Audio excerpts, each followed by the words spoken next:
안드레 디킨스 당선자가 제61대 애틀랜타 시장에 취임했습니다. 디킨스 신임 시장은 오늘 오후 자신의 모교인 조지아텍 야외 스타디움에서 취임식을 가졌습니다. 취임식 장면을 KTN 카메라에 담았습니다. 제61대 애틀랜타 시장 취임식이 열리는 조지아텍 스타디움. 국민의례 순서에 맞춰 국가가 연주됩니다.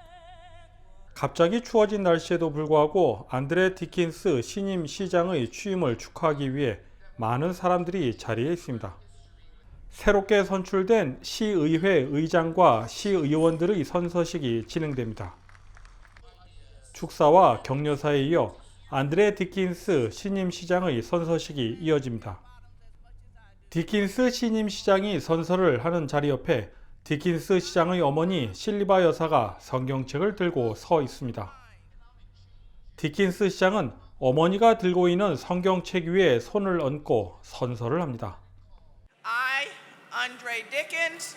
I, Andre Dickens, do solemnly swear or affirm that I will faithfully discharge the duties of mayor of of the city of Atlanta. the city of Atlanta. I will not knowingly permit I will not knowingly permit my vote to be influenced my vote to be influenced by fear, by fear, favor, favor, or affection, or affection, or reward. or reward. And in all things pertaining to my office, And in all things pertaining to my office, I will be governed by the public good I will be governed by the public good and the interests of the city of Atlanta. and the interest of the city of Atlanta. I will observe the provisions of the charter ordinances I will observe the provisions of the charter ordinances and regulations of the city of Atlanta. and regulations of the city of Atlanta.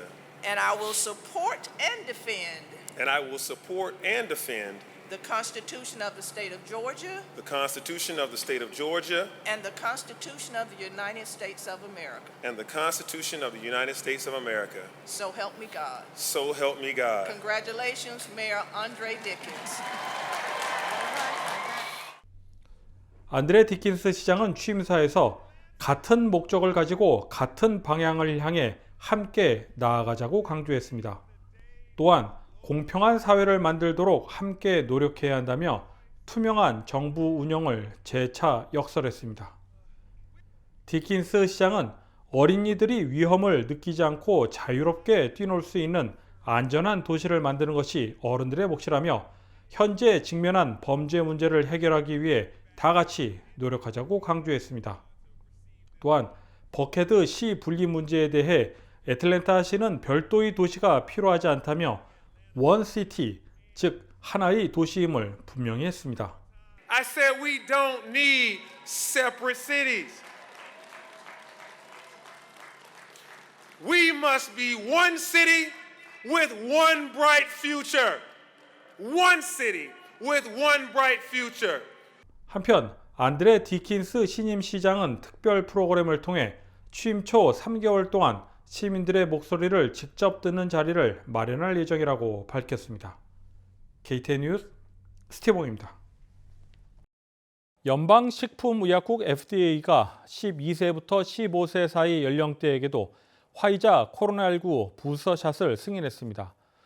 연방질병통제예방센터 CDC까지 승인한다면 해당 연령대도 부스터샷 접종이 가능해집니다. 김상은 기자가 보도합니다.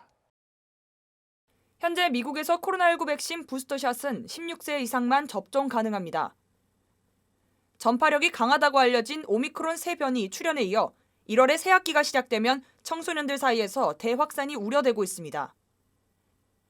연방식품의약국 FDA는 부스터샷 접종으로 인해 12세에서 15세 사이 청소년의 입원과 사망 등 예방 효과가 위험보다 크다고 판단했습니다. 하지만 일부 학부모들 사이에서는 개발된 지 얼마 지나지 않은 코로나19 백신이 아이들에게 접종되는 것이 위험하다는 의견이 잇따르고 있습니다.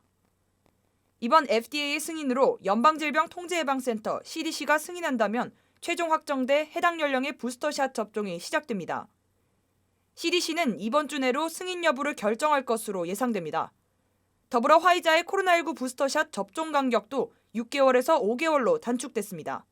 KTN 뉴스 김상은입니다. 마스크 착용 시간이 늘어나면서 마스크 종류도 함께 다양해지고 있습니다. 오미크론 변이가 확산하는 가운데 방역 마스크는 확실히 효과가 있습니다. 하지만 홉겹 천 마스크는 사실상 무용지물이라는 지적이 나왔습니다. 월스트리트 저널 2일자 보도에 따르면 마스크 종류에 따른 감염 시간 분석 결과 감염자와 비감염자가 마스크를 쓰지 않고 한 공간에 있을 때 바이러스가 비감염자에게 옮겨가는데 15분밖에 걸리지 않았습니다. 둘 다 천 마스크를 썼다면 이 시간이 12분 늘어난 27분 정도였습니다. 하지만 두 사람 모두 N95 또는 KF94 마스크를 쓸 경우 착용법에 따라 25시간에서 최대 2,500시간이 걸리는 것으로 나타났습니다. 2022년 이민년 새해를 맞아 한인 기관과 단체장들의 신년 인사를 전해드립니다. 오늘은 그 첫 번째 순서로 주 애틀랜타 총영사관의 박윤주 총영사의 신년 인사입니다. 존경하는 동포 여러분 안녕하십니까? 주 애틀랜타 대한민국 총영사 박윤주입니다. 이민년 호랑이의 새해가 밝았습니다.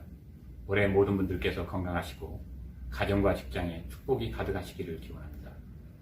지난 한 해 코로나가 지속되고 있는 상황 속에서도 동포 한 분 한 분이 본연의 자리를 꿋꿋하게 지켜오신 것 잘 알고 있습니다.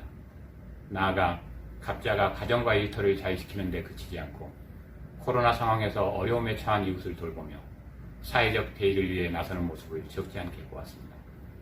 우리 동남부 지역의 한인들의 강인함과 품격을 느낄 수 있었습니다. 동포 여러분의 자발적인 따뜻한 나눔과 적극적인 참여는 대한민국의 국격을 높여주는 일이 됩니다. 진심으로 감사드립니다. 자랑스러운 미 동남부 동포 여러분, 우리 동남부 지역은 25만 우리 한인 동포들이 계시기에 굳건한 한미동맹 관계 발전에 기여하고 경제적으로 한국 기업의 투자의 요충지로 성장해왔을 뿐만 아니라 문화적으로도 더 매력있는 지역이 되고 있습니다. 동포 여러분들께서 한국과 미국이 정치, 경제, 문화, 사회적으로 서로를 더욱더 잘 이해하도록 기여하고 계십니다. 한 분 한 분이 일상을 통하여 조용하면서도 단단하게 민간 외교관의 몫을 하고 계신 것이라고 생각합니다. 어느새 45년의 역사를 가진 우리 주 애틀랜타 대한민국 총영사관도 우리 동포 사회와 애환을 함께하며 성장해 왔습니다. 저희 총영사관도 안으로는 동포 여러분들에게 든든한 언덕이 되고 밖으로는 비주류 사회의 대한민국과 동포 사회의 높아진 위상과 역량을 대변하겠습니다. 총영사관은 올해에도 변함없이 한미 양국 정부와 국민 간의 우호관계 증진, 호혜적인 경제협력 심화, 교류 확대와 보훈을 통한 이해 증진, 동포들의 문화적인 인식 제고, 영사 및 민원 서비스 제고 등을 위해 노력해 나가고자 합니다. 무엇보다 열린 마음과 진심으로 동포 여러분들께 봉사하도록 하겠습니다.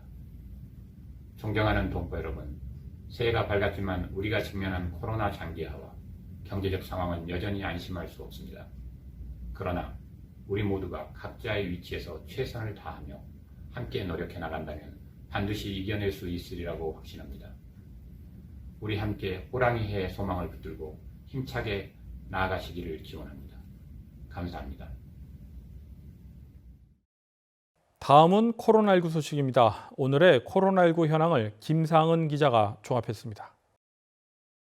1월 3일 오후 2시 50분 기준 미국 내 코로나19 누적 확진 환자는 5,632만 1,818명, 누적 사망자는 84만 7,646명입니다. 지난 목요일 이후 신규 확진 환자는 123만 9,535명 늘었고 신규 사망자는 2,243명 늘었습니다. 주변 누적 확진 환자는 캘리포니아, 텍사스, 플로리다, 뉴욕, 일리노이 순으로 많습니다. 주변 누적 사망자는 캘리포니아, 텍사스, 플로리다, 뉴욕, 펜실베니아 순으로 많습니다. 다음은 조지아주 코로나19 현황입니다. 오후 2시 50분 집계에 따르면 조지아주의 누적 확진 환자는 142만 34명, 누적 사망자는 26,425명으로 집계됐습니다. 신규 확진 환자는 17,551명 증가했고 신규 사망자는 18명 늘었습니다. 다음은 카운티별 집계입니다. 풀턴 카운티 누적 확진 환자 13만 7,001명, 누적 사망자는 1,735명입니다. 지난 목요일 대비 신규 확진 환자는 2,506명 늘었고 신규 사망자는 없습니다. 귀네 카운티 누적 확진 환자 12만 7,002명, 누적 사망자는 1,478명입니다.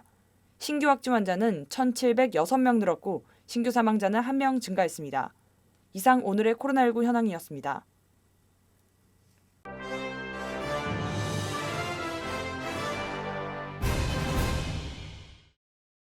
한국 정부가 새해 첫날 강원도 철책을 뚫고 월북한 사람이 2020년 11월 같은 지역 철책을 뛰어넘어 귀순했던 탈북자였다고 밝혔습니다.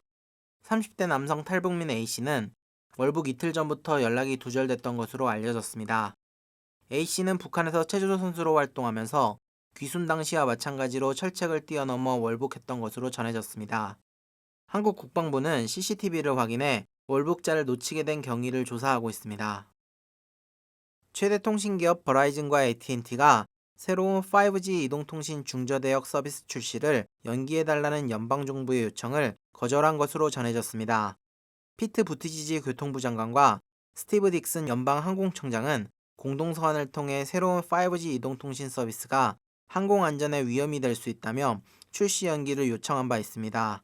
버라이즌과 AT&T는 이전에 한 차례 출시를 연기한 바 있습니다. 하지만 추가 지연으로 인해 더 이상 고객에게 불편함을 줄 수 없다며 계획대로 출시를 진행하겠다고 밝혔습니다. 2022년 파워볼 잭팟 첫 당첨자가 나올지 기대가 모아지고 있습니다. 1월 1일 잭팟 당첨자가 나오지 않아 1월 3일 월요일 당첨금은 5억 2,200만 달러로 올랐습니다. 지금까지 38회 동안 당첨자가 나오지 않았습니다. 파워볼 추첨은 매주 월, 수, 토요일로 주 3회 진행되고 있습니다. 지난해 캘리포니아에서 10월 4일 6억 9천만 달러가 넘는 당첨금이 걸린 잭팟 당첨자가 나왔습니다. 이상으로 KTN 뉴스를 모두 마칩니다. 시청해주신 여러분 고맙습니다.